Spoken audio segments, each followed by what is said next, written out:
Press वार्ता में भाकियू हलदर के राष्ट्रीय अध्यक्ष सुधीर सोलंकी ने सिंचाई अधिशासी अभियंता पर लगाए भ्रष्टाचार की गंभीर आरोप। भाकियू हलदर के राष्ट्रीय अध्यक्ष सुधीर सिंह सोलंकी के द्वारा प्रेस वार्ता की गई। सिंचाई विभाग में हो रहे भ्रष्टाचार को लेकर कई आरोप लगाए। नदी की सिल्ट सफाई के नाम पर करोड़ों का घोटाला, सुधीर सिंह सोलंकी।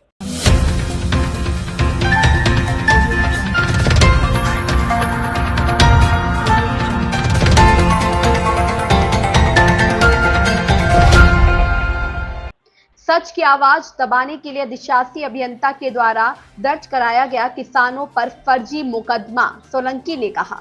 उन्होंने कहा, अगर सही तरीके से जांच होकर कार्यवाही नहीं हुई तो होगा बड़ा आंदोलन। भारतीय किसान यूनियन हलधर द्वारा किया जाएगा आंदोलन। पूरे देश से संगठन के पदाधिकारी जनपद में जिलाधिकारी का करेंगे घेराव। किसानों पर जो फर्जी मुकदमा दर्ज किया गया है उस पर अगर एफआईआर नहीं लगी और भ्रष्ट अधिशासी अभियंता के खिलाफ कार्यवाही नहीं हुई तो संगठन आंदोलन को होगा मजबूर, सोलंकी ने कहा। उन्होंने कहा, उच्च अधिकारियों और मंत्रियों से शिकायत के बावजूद नहीं हो रही कार्यवाही। शिकायत करने वाले लोगों को सिल्ट साफ करने वाले ठेकेदार द्वारा दी जा रही है मारपीट की धमकी। सूत्रों की माने तो पूर्व चेयरमैन निधौली कला देवलाल को ठेकेदार के द्वारा धमकी दी गई तथा कहा गया कि मैनपुरी के पूर्व विधायक राजू यादव को मारा था तो चीज क्या है। ठेकेदार इतने हौसले बुलंद है जबकि सरकार द्वारा जीरो भ्रष्टाचार की नीति पर कार्य कर रही है, फिर इन भ्रष्टाचारियों पर योगी सरकार में नहीं हो पा रही है कार्यवाही। आखिर कारण क्या? जिलाधिकारी के द्वारा ऐसे भ्रष्टाचार लोगों के खिलाफ कठोर कार्यवाही क्यों नहीं की जा रही है? सोलंकी ने कहा, सवाल उठता है जबकि जिलाधिकारी भ्रष्टाचार के खिलाफ रहते हैं उसके बाद भी भ्रष्टाचार कैसे पनप रहा है। रेड हैंडेड न्यूज नेटवर्क के लिए एटा से अमोल श्रीवास्तव की रिपोर्ट। का आयोजन किया है भारतीय किसान यूनियन हलधर के बैनर के तले। आज क्या समस्या किसानों के लेकर?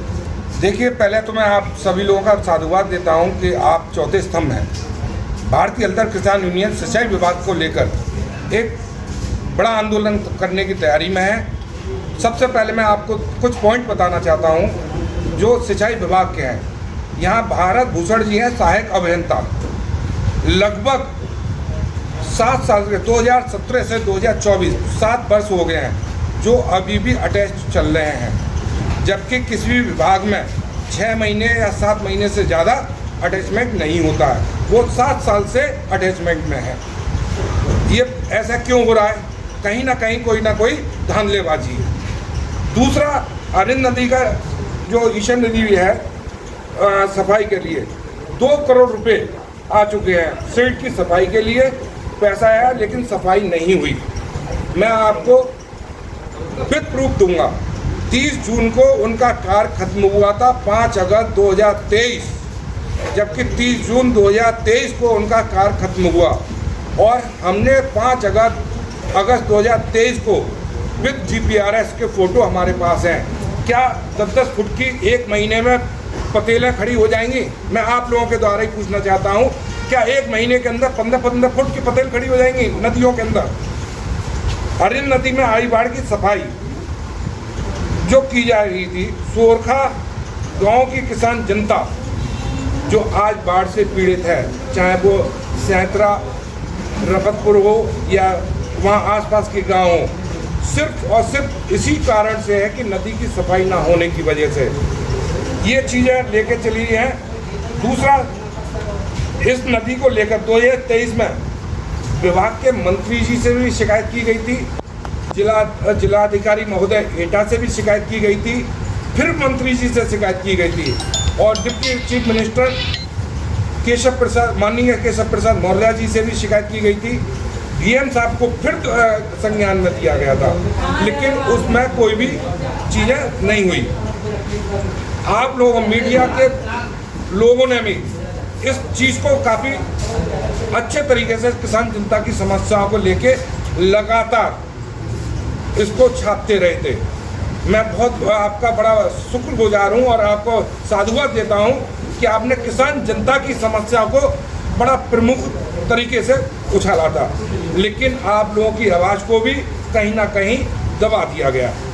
मैं आप लोगों से भी कहना चाहता हूं कि जो चीज़ लगातार भ्रष्टाचार में लिप्त हो रही है, तो उस चीज़ को प्रमुखता दें।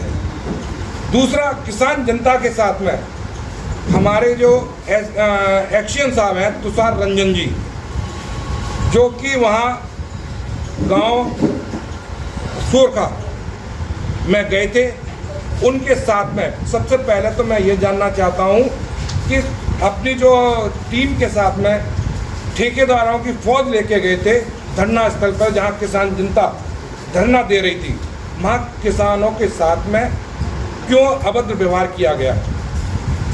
दूसरा, उन्होंने जो कहा वहाँ एक ठेकेदार का काम होता है कि या ठेकेदारों की फौज होती है। वो कहते हैं कि हमारे साथ में अभद्र व्यवहार हुआ। वहाँ पे एसडीएम साहिबा थी जो एटा सदर, नायब तहसीलदार थे, जब और कम से कम 30 से 40 पुलिसकर्मी थे, एसओ निधौली थे। कहीं भी वीडियो में कहीं आया हो कि किसान जनता ने उनके साथ में अभद्र व्यवहार किया हो, कहीं भी वीडियो दिखाएं। हम किसी भी कीमत पर किसानों के साथ अत्याचार बर्दाश्त नहीं करेंगे। अगर किसानों के खिलाफ जो झूठी एफआईआर लिखी गई है, अगर उस पर एफआईआर नहीं लगाई गई तो भारतीय हलदर किसान यूनियन बहुत बड़ा आंदोलन करेगी और उनके खिलाफ। और मैं जिलाधिकारी महोदय से ये मांग करता हूँ कि इनके खिलाफ कार्रवाई करें और इनके जो तुषार रंजन जी हैं, इनके खिलाफ जांच बिठाएं।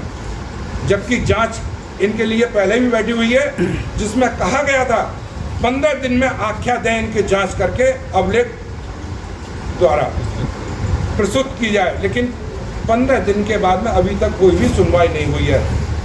तुषार रंजन जी ये चाहते थे, जो हमारे जिलाधिकारी महोदय हैं, कि जो किसानों की समस्याएं वो अक्सर सुनते हैं कि वो ना जाए, तो वहाँ पर जो है उन्होंने इस वजह से ये प्रपोगंडा रचा कि किसानों के ऊपर झूठी एफआईआर की गई। इन चीज़ों को लेके अगर हमारा किसी भी किसान देवता के साथ, किसान जनता के साथ झूठी एफआईआर होती है, भारतीय हलदर किसान यूनियन जिलाधिकारी महोदय के सामने बहुत बड़ा आंदोलन करेगी। पहले जिला स्तरीय का आंदोलन होगा, अगर उस पर सुनवाई नहीं हुई, भारतीय हलदर किसान यूनियन राष्ट्रीय धरना उसे घोषित करेगी। यहाँ पूरे प्रदेश के और राज्यों के, जहाँ हमारा 22 प्रदेश के अंदर संगठन है, वहाँ के सभी राज्यों के पदाधिकारी धरने में शामिल होंगे। धन्यवाद। आप जिस ईसन नदी का जिक्र कर रहे हैं कि वो सफाई उसकी नहीं की गई और पैसा निकाल लिया गया, एक बड़ा आरोप है विभाग पर। उसकी लंबाई करीब 40 किलोमीटर से 41 किलोमीटर है। कब से सफाई बिल्कुल नहीं हुई है इसकी?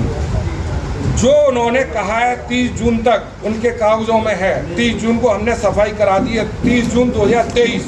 और ये मेरे पास में फोटो हैं जीपीआरएस वाले, ये देखिए 41 किलोमीटर के ये फोटो है मेरे पास में।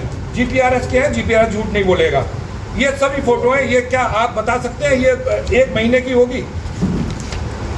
क्या आप ये लोग बता सकते हैं 1 महीने की सफाई के बाद में ये हो जाएगा? कोई धमकी का में मामला सामने आ रहा है, वो क्या है धमकी? देखिए, हमारे जो संज्ञान में आया है, हमसे पहले इस मुद्दे को पूर्व चेयरमैन निधौली कला देवलाल लोधी जी ने उठाया था।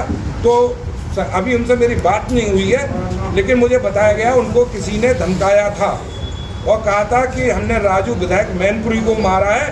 हम वो बोल रहे हैं, ये कहाँ का अन्याय हो रहा है? अगर कोई जन अधिकार के साथ सूचना मांगता है तो उसके खिलाफ कार्रवाई के लिए धमकाया जाएगा। और एक आपके यहाँ पे नहीं, आपने अभी ये कहा कि जो डिप्टी सीएम से शिकायत हुई, मंत्री जी से शिकायत हुई, कई बार मीटिंगों में मुद्दे को उठाया गया, लिखित में शिकायत की गई, उसके बाद कोई कार्रवाई और जांच न होना कहीं और संलिप्तता नजर आती है? बिल्कुल आती है। इसमें 100% कहीं ना कहीं भ्रष्टाचार है। और इस वजह से, क्योंकि हमारे पास में, मैं अभी आपको कॉपियाँ दूंगा, जो जहां हम लोगों ने कॉपियाँ भेजी हैं, जिन के पास शिकायत की है वो आपको कॉपी उपलब्ध कराऊंगा। और ये आपके लिए मैंने पहले बताया। ये एक सवाल और है, क्या आपको ऐसा लगता है कि तुषार रंजन ने जो एफआईआर कराई है वो सरासर झूठी है? बिल्कुल झूठी है, क्योंकि उस एफआईआर को जिस तरीके से मीडिया के लोगों ने पढ़ा है, उसमें एसडीएम महोदय, नायब तहसीलदार और तहसीलदार को भी उसमें दोषी माना है उस एफआईआर में। आपको क्या लगता है कि मतलब तुषार रंजन ने जो एफआईआर कराई है वो झूठी है?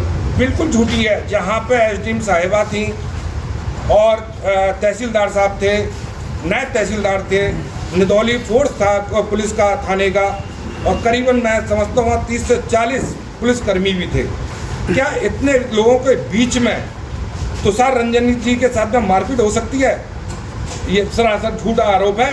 उन्होंने अपनी गाड़ी को कहीं ले जाके तोड़ा है जिससे किसान जनताओं को फंसाया जाए, और जो उनके खिलाफ ये आंदोलन के लिए लोग तैयार हो रहे हैं उसको कहीं ना कहीं दबाने के लिए कोशिश की गई है।